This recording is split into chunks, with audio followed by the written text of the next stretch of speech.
I don't want to drink your blood every time I stub my toe. I've seen people get all kind of messed up off of too much vampire blood. Jessica, don't just go running off like that's... I'm going to the drugstore. If you won't take my blood, you need to at least take some Advil. I want the Advil. I'm going. Jessica's growing up. She was a nice Christian girl who was, you know, suppressed by her parents. Hoyt was her opportunity for a true love relationship. Watching them get together was beautiful and fantastic, but Jessica's a 17-year-old girl, and she's already in a committed relationship. She's fighting primal urges. She doesn't want to go. She doesn't want to betray her relationship with Hoyt. She just has to.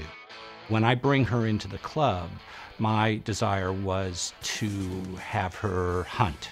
I shot her in backlight and turned the camera at 100 frames per second so that I could slow down her reality. She transforms to a more provocative and aggressive vampire.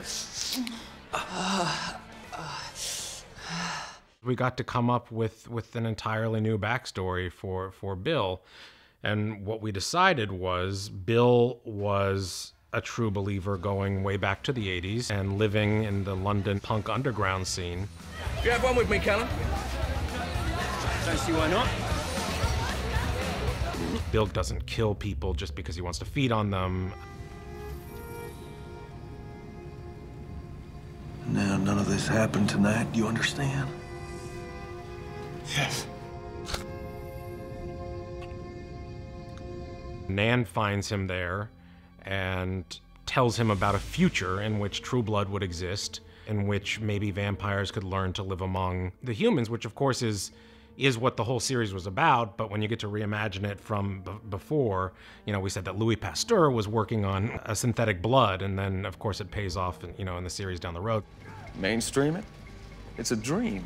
Not necessarily. So often our vampire Bill has to sort of, you know, hold the middle of this show together. So it was really fun to see him get to sort of be carefree and still be true to the Bill that we've come to know. Thank you for coming. Of course. I understand you bought Suki's house. Any chance I can convince you to sell it back to her? No. It's the first time we've really gotten a chance to see what Bill being Eric's boss would look like. Just watching Eric have to take orders from Bill is torture for him. They're necromancers, Eric. He brought a bird back from the dead. Now, will you deal with this yourself, or is it still beneath you?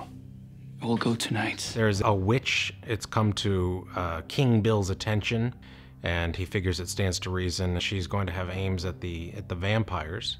I'm gonna raise a human body. And Eric gets it. He takes it very, very seriously.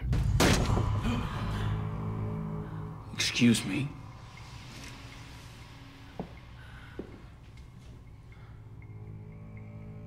Y'all looking for a dead body? Eric had to come in with real purpose, and then find out that it was in over his head. Asque sine omni danno mentam anime quan corporus.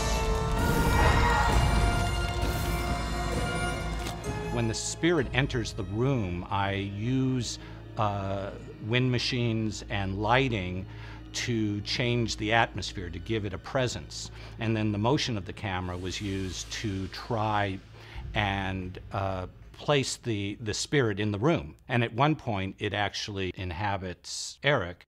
It was a very difficult and complex scene. Well, it's an interesting season because we've shown our vampires as all-powerful, you know, for 3 years. Now we have a direct threat, and we're showing the weaknesses in our heroes.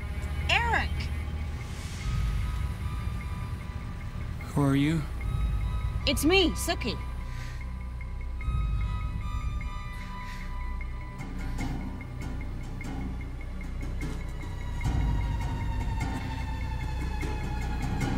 Why do you smell so good?